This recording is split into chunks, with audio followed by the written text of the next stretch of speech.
Hi friends, welcome back to my channel. ఈరోజు మీకు ఈ సీరియల్లో ఏం జరిగిందో తెలుసుకోవాలి అనుకుంటున్నారా? అయితే వెంటనే మనం సీరియల్లోకి వెళ్ళిపోదాం. ఇక మాధవని చూసి నారాయణ అయితే మాధవని దగ్గరికి తీసుకుని తను తీసుకువచ్చిన మందుని బలవంతంగా మాధవకి తాగిస్తాడు. ఇక మాధవ అయితే మందు తాగిన మత్తులో తను చిన్నప్పటి నుంచి కూడా గాయత్రిని ఎంతలా ప్రేమించాడో, అలాగే గాయత్రి విషయంలో తను ఎంతలా బాధపడుతున్నాడో అంతా కూడా బయట పెడతాడు. ఒక్కసారిగా గాయత్రి గురించి చెప్పడంతో ఇక కుటుంబ సభ్యులందరూ కూడా మాధవ బాధను చూసి వాళ్ళు కూడా బాధపడతారు. ఇంకా దీనంతటికి కారణం నేనే అంటూ మహాలక్ష్మి అయితే చాలా కుమిలిపోతుంది. ఇక మహాలక్ష్మికి చక్రి అయితే నచ్చ చెప్తాడు. ఏమండి, ఏంటండి మీరు ఎంతలా బాధపడుతున్నారు? చూడండి, ఇదేమి మాకు కొత్త కాదు. ఎప్పుడు ఆ గాయత్రి ఇలానే చేస్తుంది అంటూ ఇక చక్రి అయితే మహాలక్ష్మికి నచ్చ చెప్తాడు. ఇక చక్రి కళ్ళనీళ్ళు తుడుచుకొని, ఆ గాయత్రి చేసిన మోసాన్ని నేను అస్సలు మర్చిపోలేను. ఆ గాయత్రి కంటే అందమైన దాన్ని తీసుకొచ్చి పెద్దికిచ్చి పెళ్లి జరిపిస్తాను అని అంటుంటే ఇక చక్రి, ఏమండి, ఇక చాలండి. మీరు అన్నయ్యకి పెళ్లి చేయడమేమో కానీ మీరు మీరు ఏడుస్తుంటే మాత్రం చూడటానికి అస్సలు బాగలేదండి అని చెప్పి చక్రి అయితే ఇక సరదాగా మహాలక్ష్మిని ఆట పట్టిస్తాడు. ఇంకా మహాలక్ష్మి అయితే చక్రి మాటలకి నవ్వేసి ఊరుకుంటుంది.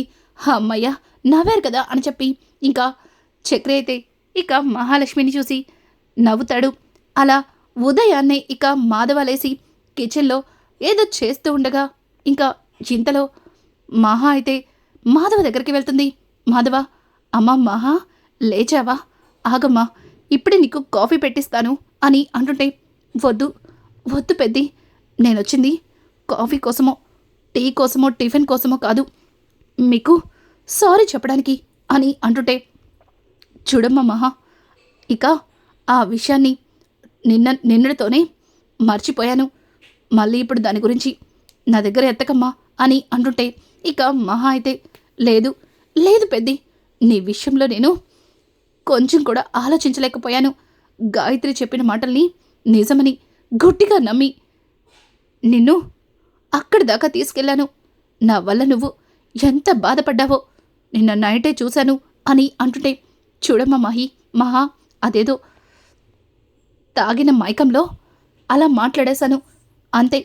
నువ్విక అదే మనసులో పెట్టుకోద్దు, సరేనా అంటూ ఇక మాధవ అయితే మహా కోసం ఇంకా టీ పెడుతుంటే ఇక మహాలక్ష్మి అయితే, చూడు పెద్ది, ఈరోజు అందరికీ నేనే పెట్టిస్తాను టీ, మీరు వెళ్ళి కూర్చోండి అంటూ ఇక అందరికీ కూడా తనే టీ పెట్టి హాల్లోకి తీసుకొస్తుంది. ఒక్కసారిగా మహాలక్ష్మి తీసుకొచ్చిన టీని చూసి ఇంకా మిగతా వాళ్ళు భయపడిపోతారు. ముఖ్యంగా కేశవ అయితే తనకి ఏదో పని ఉందన్నట్టు కంగారు పడుతుంటే, ఏంటి, నేను మొదట్లో పెట్టడం రాక అలా చేశాను, కానీ తర్వాత నా చేతిటి తాగనట్లు అంతలా భయపడుతున్నారు అంటూ ఇక మహాలక్ష్మి అయితే వాళ్ళ మీద ఉరుమురిమి చూస్తుంది. ఇంకా చక్రి అయితే, అవునరా, తనిప్పుడు టీ పెట్టడం చాలా బాగా నేర్చుకుంది అంటూ అందరికంటే ముందుగా టీ గ్లాస్ని తీసుకుని తనే తాగుతాడు. ఇక మిగతా వాళ్ళకి కూడా టీనిస్తూ, తాగండ్రా, నిజంగా చాలా బాగుంది అంటూ ఇక అందరికీ టీ ఇస్తాడు. ఇక చక్రి అయితే టీ తాగిన తర్వాత, ఏమండి, నిజంగా ఈ టీ తాగాను కానీ మీరు దీనిలో షుగర్ బదులు మళ్ళీ ఏ సాల్ట్ వేస్తే ఏ కారం వేసో తెచ్చారేమో అని చాలా భయపడ్డాను. మీరు చేసిన టీ ఎవరు తాకపోతే ఫీల్ అవుతారని నేను తాగాను. రాత్రి అసలే చిన్న పిల్లల్లాగా ఎక్కెక్కి ఏడ్చారు. మళ్ళీ ఇప్పుడు టీ బాలేదని చెప్తే ఏం చేస్తారని భయం వేసింది అంటూ చక్రి అయితే సరదాగా మహాలక్ష్మిని ఆట పట్టిస్తాడు. ఒక్కసారిగా మహా తన చేతిలో ఉన్న పళ్ళాన్ని కింద పడేసి, అసలు నేను మీకు ఎలా కనిపిస్తున్నాను? మీరు కామెడీ చేయడానికి నేనే దొరికానా అంటూ ఇక మహాలక్ష్మి అయితే చాలా కోపంగా గదిలోకి వెళ్ళి తలుపు వేసుకుంటుంది. ఒక్కసారిగా మహాలక్ష్మి అలా వెళ్ళిపోవడంతో కేశవ అలాగే కన్నా ఇద్దరు కూడా, రేయ్ పాపం రా, తను ఫీల్ అయింది అని అంటుంటే ఇక కన్నా అయితే, అనయ్య, వదిలికి కోపం తెప్పించేలాగా ఎందుకు మాట్లాడావంటూ ఇక కన్నా అలాగే కేశవ ఇద్దరు కూడా చక్రి మీద కోపడతారు. ఇంకా మాధవ కూడా, రేయ్, ఎప్పుడు ఏం మాట్లాడాలో నీకు అస్సలు తెలీదు అని ఇక మాధవ అయితే ఇంకా చక్రితో అంటుంటే, చక్రి, అన్నయ్య, నేనేదో సరదాగా అన్నాను. అలా మాట్లాడడం వల్లే కదా మీరందరూ కూడా నవ్వారు అని చెప్పడంతో ఇక అందరూ నవ్వుతారు. కొంతసేపటికి మహాలక్ష్మి కూడా తలుపులు తీసుకుని బయటకొస్తుంది. ఇక మహాలక్ష్మిని చూసి చక్రి అయితే, ఏవండి కోపం పోయిందా? ఇప్పుడు బాగానే ఉన్నారా అని అంటూ ఉంటే ఒక్కసారిగా మహాలక్ష్మి, నాకేం కోపం పోలేదు, అలాగే ఉన్నాను. కానీ మీతో ఒక విషయం చెప్పాలని వచ్చాను. మనం పెద్ది ఫోటోని మ్యాట్రిమోనీలో పెట్టాం కదా, పెద్ది కోసం ఒక సంబంధం వచ్చింది, అది చెప్పాలని వచ్చాను అని అంటుంటే, ఏవండి ఏంటండి, ఇప్పటికే నిన్న పెళ్ళి క్యాన్సిల్ అయ్యి అందరం కూడా చాలా బాధపడుతున్నాం. ఇప్పుడు మరొక పెళ్ళంటే అన్నయ్య ఏమంటాడో అని అంటుంటే ఇక మహాలక్ష్మి, చూడండి పెద్దితో ఏదో ఒకటి చేసి మీరే పెద్దిని ఈరోజు రెస్టారెంట్లో పెళ్లి చూపులు ఏర్పాటు చేశామని చెప్పి తీసుకురావాలి అని చెప్పడంతో ఒక్కసారిగా చక్రి, ఏమండి ఏం మాట్లాడుతున్నారండి? అన్నయ్యని నేను రెస్టారెంట్కి తీసుకురావాలా? అమ్మో నా వల్ల కాదు అంటూ ఇక చక్రి చేతులెత్తేస్తే, లేదు మీరే తీసుకురావాలి. ఇందాక మీరన్న మాటలకి నాకు మీ మీద చెప్పలేనంత కోపం ఉంది. మీతో నేను తిరిగి మాట్లాడాలంటే మీరు పెద్దిని పెళ్లి చూపులకి తీసుకురావాలి. కన్నా నేను కేశవ మేం ఈవినింగ్ 5కి రెస్టారెంట్లో ఉంటామంటూ ఇక మహాలక్ష్మి అయితే చక్రితో చెప్పి అక్కడి నుంచి వెళ్ళిపోతుంది. ఒక్కసారిగా చక్రి, రేయ్ ఏంట్రా తను ఇట్లా ఇరికిచ్చేసింది అని అంటుండగా ఇంతలో మాధవ వస్తాడు. రేయ్ ఏంట్రా ఇంకా ఇక్కడే ఉన్నారా? ఇంకా మహాలక్ష్మి గురించి మాట్లాడుకుంటున్నారా అని అంటుంటే ఇంకా కన్నా అయితే, అన్నయ్య వదిన ఆల్రెడీ మాతో మాట్లాడేసింది, కానీ చక్రి అన్నయ్యకి చాలా పెద్ద భారాన్ని ఇచ్చింది. ఆ పని చేయకపోతే చక్రి అన్నయ్యకి మామూలుగా ఉండదు అని అంటుంటే, అవునా ఏం మాట్లాడిందిరా అని చెప్పడంతో, అదేం లేదన్నయ్య, సాయంత్రం మనం రెస్టారెంట్కి వెళ్ళాలి అంతే అని చెప్పి ఇక అక్కడి నుంచి చక్రి వెళ్ళిపోతాడు. ఇక చక్రి చెప్పిన మాటలకి మాధవ, ఇదేంటి వీడు ఉన్నట్టుండి రెస్టారెంట్ చెప్తున్నాడు, పైగా అంతే అని అలా వెళ్ళిపోతున్నాడు అని చెప్పి ఇక మాధవ మాట్లాడుతూ ఉంటే కేశవ అలాగే కన్నా ఇద్దరు కూడా, ఇదేంటి చక్రి అన్నయ్య అంత ఈజీగా పెద్దన్నకి చెప్పేసి వెళ్ళిపోతున్నాడు అని చెప్పి ఇద్దరు కూడా ఇక వాళ్ళనేమన్నా మాధవ అడుగుతాడేమోనని కంగారు పడుతూ వెళ్ళిపోతారు. ఇక సాయంత్రం అందరూ కూడా కాఫీ షాప్కి వస్తారు. ఇంకా సరదాగా కూర్చుని మాట్లాడుకుంటూ ఉండగా ఇంతలో చక్రి మాధవనైతే అందంగా రెడీ చేసి తీసుకొస్తాడు. ఇక మాధవ చక్రితో, రేయ్ ఎందుకురా నన్ను ఇలా తీసుకెళ్తున్నావు? నాకెందుకో మీ మీద అనుమానంగా ఉంది. రేయ్ మళ్ళీ మీరందరూ కలిసి ఏం చెయ్యట్లేదు కదా, ఇప్పటికే జరిగిన దాన్ని గురించి అందరూ రకరకాలుగా చెప్పుకుంటున్నారు. చూడు మహా అంటే తనకేం తెలీదు, మీకు తెలుసు కదా అని అంటుంటే ఇక చక్రి, అయ్యో అన్నయ్య అలాంటిదేమీ లేదు, చెప్తున్నాను కదా రండి అని చెప్పి ఇక చక్రి అయితే మాధవిని తీసుకుని కాఫీ షాప్కి అయితే వస్తాడు. అక్కడ మహాలక్ష్మిని చూసి మాధవ, ఓ మీరు కూడా ఇక్కడే ఉన్నారా? అయినా ఏదైనా కావాలంటే నేను ఇంట్లో చేసి పెట్టేవాడిని కదా, ఎందుకు ఇక్కడికి అని చెప్పి ఇంకా మాధవ మాట్లాడుతూ ఉంటే ఇంతలో కన్నా, అన్నయ్య ఇంకాసేపట్లో మనం ఇక్కడికి ఎందుకు వచ్చామో నీకు తెలుస్తుంది, నువ్వేం కంగారు పడకు అని చెప్పి ఇక కన్నా అంటుంటే, రేయ్ మీరందరూ కలిసి ఏదో చేస్తున్నారు కదా అని అంటుంటే ఇంతలో ఒక అన్నా చెల్లెళ్ళు వస్తారు. వాళ్ళిద్దరిని చూసిన మహాలక్ష్మి, నమస్తే అండి, నేను ఫోన్లో మాట్లాడింది నేనే అని చెప్పి ఇక మహాలక్ష్మి అయితే వాళ్ళతో చెప్తుంది. ఒక్కసారిగా వాళ్ళు కూడా నమస్తే అని చెప్పి ఇక వాళ్ళ పేర్లు చెప్పి పరిచయం చేసుకుంటారు. మాధవకి వాళ్ళెవరో తెలియక ఏమీ అర్థం కాక అలా చూస్తూ ఉంటాడు. ఇక మాధవ చక్రితో, చక్రి వీళ్ళు మహా వాళ్ళ ఫ్రెండ్సా అని అంటుంటే ఇంతలో మహాలక్ష్మి, పెద్ది మనం మ్యాట్రిమోనీలో నీ ప్రొఫైల్ పెట్టాం కదా, వీళ్ళు మీ ప్రొఫైల్ నచ్చి మనతో మాట్లాడాలని వచ్చారు, ఒక్కసారి వాళ్ళతో మాట్లాడండి అని చెప్పడంతో ఇక పెద్ది అయితే, అది కాదమ్మా ఇప్పుడు అని అంటుంటే, చూడండి పెద్ది వాళ్ళు మన కోసం వచ్చారు, వాళ్ళని ఇబ్బంది పెట్టకూడదు కదా, ఒక్కసారి మాట్లాడండి అని చెప్పి ఇక మాధవని వాళ్ళిద్దరితో మాట్లాడమని మరొక టేబుల్ మీద కూర్చోమంటారు. ఇక మరొక టేబుల్ దగ్గర కూర్చుని వాళ్ళు మాట్లాడుకుంటూ ఉండగా ఇక పెళ్లి కూతురైతే మాధవని రకరకాలుగా ప్రశ్నలు వేస్తుంది. మాధవ అయితే వాళ్ళు అడుగుతున్న ప్రశ్నలకి సమాధానం చెప్పలేక, అలాగే డైరెక్ట్గా మాట్లాడుకోలేక తెగ తడబడుతూ ఉంటాడు. ఇంకా ఇదంతా చూసిన మహాలక్ష్మి పెద్ది పాపం ఏం మాట్లాడలేకపోతున్నాడు అని అంటుంటే, ఇక చక్రి ఏవండి, ఇక అన్నయ్య ఈ పెళ్లి చేసుకోవడం ఖాయంలేండి. ఎందుకంటే నిన్న గాయత్రి ఇచ్చిన షాక్తో అన్నయ్యకి గాయత్రి మీద కాస్తైనా మనసు విరిగే ఉంటుంది. ఇక గాయత్రి మీద ఆలోచనే అన్నయ్యకి పోతుంది అని చెప్పి ఇక చక్రి అయితే మాట్లాడతాడు. ఇది ఇలా ఉండగా మహాలక్ష్మి అయితే ఏమో దేవుడి దయవల్ల పెద్దికి ఈ పెళ్లి సంబంధం కుదిరి తనతో పెళ్లి జరిగితే చాలు అని చెప్పి ఇక మహాలక్ష్మి అయితే దేవుడికి దండం పెట్టుకుంటుంది. ఇంకా పెళ్లి కూతురు అలాగే తనతో పాటు వచ్చిన వాళ్ళ అన్న సరే వెళ్ళొస్తామంటూ అక్కడి నుంచి వెళ్ళిపోతారు. ఇక మాధవ అయితే చాలా కోపంగా వీళ్ళ దగ్గరకు వచ్చి చూస్తుంటే, ఇంతలో కేశవ అయితే సరే సరే నేను షెడ్కి వెళ్ళాలి, నేను రాత్రికి వస్తాను అంటూ భయంగా అక్కడి నుంచి వెళ్ళిపోతాడు.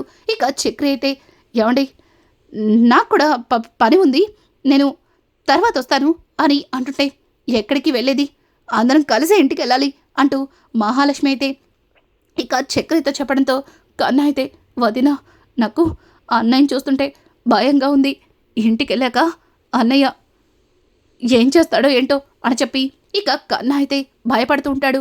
ఇక మహాలక్ష్మి కూడా భయం తన మనసులో ఉన్న పైకి మాత్రం ధైర్యంగా ఉన్నట్టు నటిస్తుంది.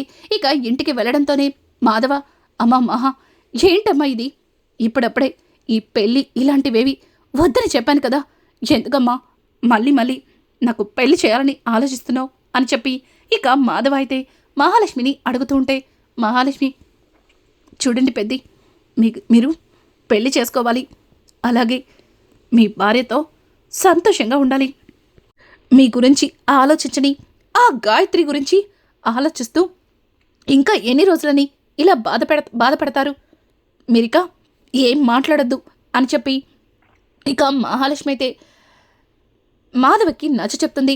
మాధవ చూడమ్మా, నువ్వు నా కోసం, నా కుటుంబం కోసం ఆలోచిస్తున్న విధానం చూస్తుంటే నిజంగా నాకు చాలా సంతోషంగా ఉంది, కానీ ఇవన్నీ జరగనివి అంటూ ఇక మాధవ అయితే అక్కడి నుంచి వెళ్ళిపోతాడు. ఇక మాధవ్ మాటలకి మహాలక్ష్మి తన మనసులో కాస్త బాధపడుతుంది. ఇంకా నైట్ మాధవ అయితే పదే గాయత్రి అలాగే తనకి జరుగుతున్నవన్నీ గుర్తు చేసుకుని తనను తను కుమిలిపోతుంటాడు. ఇక కిచెన్లో ఉన్న వస్తువులన్నీ కూడా టపటప కింద పడేస్తాడు. ఒక్కసారిగా అందరూ కూడా కిచెన్లోకి వెళ్ళేసరికి మాధవ పరిస్థితిని చూసి ఇక అందరూ కూడా, అనయ్య ఏమైంది, అయినా నువ్వు ఎందుకొచ్చావు, ఏదైనా కావాలంటే మేము చూసుకునే వాళ్ళం కదా అంటూ ఇక మాధవ, చక్రి అలాగే కేశవ, కన్నా అలాగే వాళ్ళతో పాటు మహాలక్ష్మి కూడా మాట్లాడుతుంటుంది. ఇంకా మాధవ అయితే మీకు ఇవేమీ తెలియదు కదా అందుకే అంటూ ఇంకా కింద పడిపోయిన వస్తువుల్ని మాధవ తీయబోతుంటే, మహాలక్ష్మి పెద్ది ఇవన్నీ నేను తీస్తాను, ముందు మీరు లోపలికి వెళ్ళండి అని అంటుంటే అక్కడే ఉన్న చక్రి, అన్న నువ్వు నాతో రా అంటూ ఇంకా మాధవని తీసుకుని బలవంతంగా బయటికి వెళ్తాడు. ఇక ఇదంతా ఇలా ఉండగా ఇక్కడ చూస్తే మహాలక్ష్మి అయితే కింద పడిపోయిన వస్తువుల్ని తీస్తుంటే కన్నా మహాలక్ష్మికి హెల్ప్ చేస్తుంటాడు. పెద్ది పాపం కదా, పెద్దిని చూస్తుంటే నాకు చాలా బాధగా ఉంది అంటూ మహాలక్ష్మి అయితే ఇక కన్నాతో మాట్లాడుతుంటే, కన్నా ఇదంతా ఆ గాయత్రి వల్లే, ఆ గాయత్రి చేసిన పని వల్లే అన్నయ్య ఇట్లా అయిపోయాడు అంటూ ఇంకా కన్నా కూడా బాధపడుతుంటాడు.